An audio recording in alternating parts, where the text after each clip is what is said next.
ఒకసారి మాట్లాడాలనుకుంటే లాస్ట్ 5 ఇయర్స్లో నేను చాలా సందర్భాల్లో చెప్పాను అధ్యక్ష, పోలీసు వ్యవస్థని, పోలీస్ నిఘా వ్యవస్థని కూడా కంప్లీట్గా నిర్వీర్యం చేసే పరిస్థితి వచ్చింది అధ్యక్ష.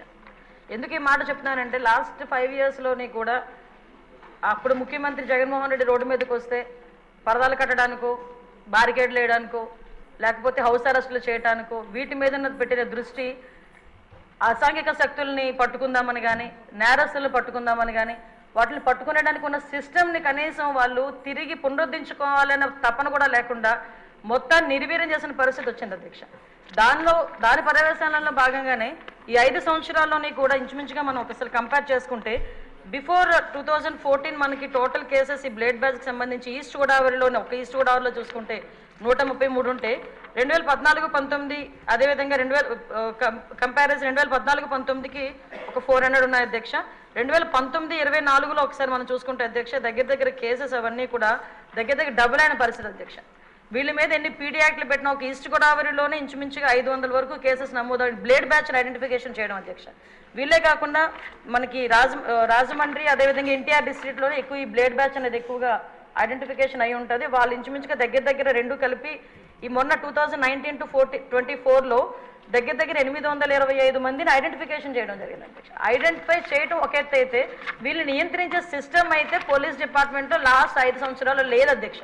ఎందుకు మాట చెప్తున్నానంటే దగ్గర 15,000 సీసీ కెమెరాలు 2014-19 వరకు టీడీపీ హయాంలో పెడితే ఒక్క సీసీ కెమెరాని పెట్టకపోవడం సరికదా, ఉన్న సీసీ కెమెరాలను కూడా పునరుద్ధరించుకోకపోవడం అనేది నిజంగా ఒక సిగ్గుచేడు అధ్యక్ష. ఎందుకంటే అంటే మీలాంటి వాళ్ళు పెట్టేటప్పుడు సీసీ కెమెరాలు బాగా పనిచేస్తాయి సార్. అప్పుడు తీసేసి వీడియో తీశారు కదా సార్, మిమ్మల్ని చూపించడానికి డైరెక్ట్ వీడియోలో చూపించుకున్నాడు. విషయం ఏంటంటే సీసీ కెమెరాలు తీసేయడం, సీసీ కెమెరాలు పునరుద్ధరించుకోకపోవడం ఒక ఎత్తు అయితే కనీసం మనం ఒక క్రిమినల్ని పట్టుకున్న తర్వాత అతని క్రిమినల్ బ్యాక్గ్రౌండ్ మనం చెక్ చేయడానికి automated finger print identification system అని చెప్పి అది కూడా చంద్రబాబు నాయుడు గారి హయాంలో మనం పెట్టడం జరిగింది. దాన్ని కూడా డబ్బులు కట్టగా దాన్ని కూడా కంప్లీట్గా నిర్వీర్యం చేసిన పరిస్థితి అధ్యక్ష.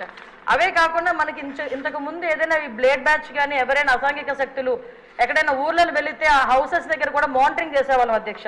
ఇంచుమించుగా వాటికి సంబంధించి LHMS అని చెప్పి దాని ద్వారా కూడా లాక్డ్ హౌసెస్ ఏదైతే ఉందో అక్కడ కూడా మానిటరింగ్ ఏర్పాటు చేసి అక్కడ సీసీ క్యామ్స్ ఏర్పాటు చేసుకుని వాళ్ళు వచ్చేటంత వరకు భద్రత కల్పించడం, అంటే మామూలు మైన్యూర్ లెవెల్ వరకు కూడా పోలీసింగ్ వెళ్ళి వాళ్ళు భద్రత కల్పించే పరిస్థితులు లాస్ట్ గవర్నమెంట్లో ఉండేది.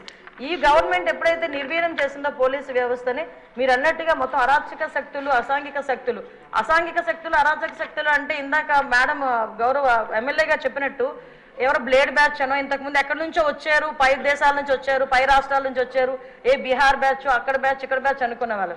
ఇప్పుడు అలా కాదు, అది ఆ బ్యాచ్ ఈ బ్యాచ్ కాదు, వైసీపీ బ్యాచ్ అన్నట్టుగా అసాంఘిక శక్తులు ఎక్కువగా అయిపోయి ఈరోజు కనీసం రాముల్లో గుడికి భద్రత లేదు, బడికి భద్రత లేకుండా అయిపోయింది అధ్యక్ష. లాస్ట్ 5 సంవత్సరాలు కూడా బడిలోనున్న అక్కడికి వెళ్ళి అసాంఘిక కార్యకలాపాలు, ఈవెన్ ఒక రోజు స్కూల్ లాక్ చేసి ఉంటే అక్కడికి వెళ్తే సోమవారం మార్నింగ్ అక్కడికి స్కూల్ ఓపెన్ చేస్తే బీరు బాటిళ్ళు, అక్కడ కైనీ ప్యాకెట్లు అవి కనిపించే పరిస్థితి.